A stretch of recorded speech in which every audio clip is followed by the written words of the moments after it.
মালদা জেলা ডেকোরেটর অ্যাসোসিয়েশনের ষষ্ঠ জেলা সম্মেলনের প্রাক্কালে সমাজ সেবামূলক কাজে ব্রতী হলেন সংগঠনভুক্ত সদস্যরা। যার অঙ্গ হিসাবে শনিবার সাত সকালে ডেকোরেটর অ্যাসোসিয়েশনের পক্ষ থেকে ফলমূল বিতরণ কর্মসূচি রূপায়ণের ছবি নজরে এলো হবিবপুর ব্লকের বুলবুলচন্ডী গ্রামীণ হাসপাতালে।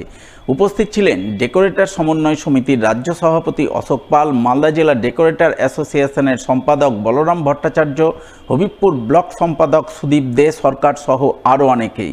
এদিন তারা সকলে মিলে প্রথমে বুলবুলচন্ডী গ্রামীণ হাসপাতালে চিকিৎসাধীন রোগীদের মধ্যে ফলমূল বিতরণ করেন। এরপর ফলমূল তুলে দেন হাসপাতালের অ্যাম্বুলেন্স চালকদের হাতেও। আজকের আমাদের যে মালদা জেলা ডেকোরেটর সমন্বয় সমিতির ষষ্ঠ বাৎসরিক সম্মেলন শুরু হতে চলেছে, তার প্রথম পর্বে ছিল আমাদের RN রুরাল হসপিটালে দুস্থ রোগীদের মধ্যে ফল বিতরণ। আমরা ইতিমধ্যে সেই কাজ সম্পন্ন করেছি। আজকে ডেকোরেটর সমন্বয় সমিতির পক্ষ থেকে এই মালদার যে ডেকোরেটর সমন্বয় সমিতিকে আমরা আন্তরিকভাবে শুভেচ্ছা ভালোবাসা জানাচ্ছি। তাদের এই সমাজ সেবামূলক কাজে তারা মুখরিত হয়েছে। সমস্ত বিষয় নিয়ে আজকের আমাদের আলোচনা হবে মূল মঞ্চে। এখানে উপস্থিত ডেকোরেটর বন্ধুদের সেই মঞ্চে উপস্থিত হওয়ার জন্য আন্তরিকভাবে আবেদন জানাই। অন্যদিকে ঈদ উপলক্ষে ইংরেজবাজার ব্লকের নরহাট্টা অঞ্চলের দুস্থদের মধ্যে বস্ত্র বিতরণ করলেন পুরাতন মালদার বিশিষ্ট সমাজসেবী নিতাই মণ্ডল।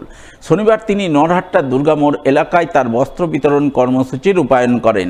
এরপর নরহাট্টার বিভিন্ন এলাকা ঘুরে ঘুরে দুস্থ পুরুষ ও মহিলাদের হাতে ঈদের নতুন বস্ত্র তুলে দেন বলে জানা গেছে। ঈদ উপলক্ষে সকলকে আমার তরফ থেকে প্রণাম। সবাই যাতে সুস্থভাবে ঈদ পালন করতে পারে। আমি আজকে এখানে নরহাট্টা অঞ্চলের দুর্গামোড় এখানে মুসলিম মায়েদেরও প্রথম থেকে এই দুর্গামোড়ে প্রথম বস্ত্র বিতরণ শুরু করলাম।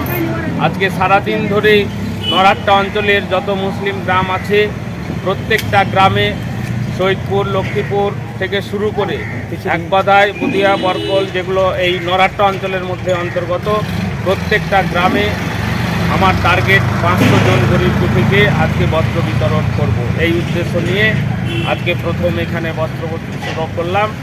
এটার পর টোটাল সারাদিনে 500 জনকে গরিব দুঃখীকে বস্ত্র বিতরণ করব। দীর্ঘ কয়েক বছরে ধর্মীয় ঐতিহ্য পরম্পরা বজায় রেখে এবারও শ্রী শ্রী রক্ষা কালী মাতার পুজো আরাধনায় ব্রতী হলেন গাজল ঘাকশোলবাসী। শুক্রবার রাতে ধর্মীয় আচার নিষ্ঠা মেনে ঘাকশোল গ্রাম কমিটির পক্ষ থেকে পুজো পাঠের আয়োজন চোখে পড়ে।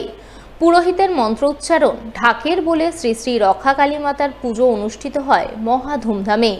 পুজোকে ঘিরে অসংখ্য ভক্ত সমাগম ঘটে। আগত ভক্তদের মধ্যে খিচুড়ি ভোগ বিতরণের ছবি নজরে আসে।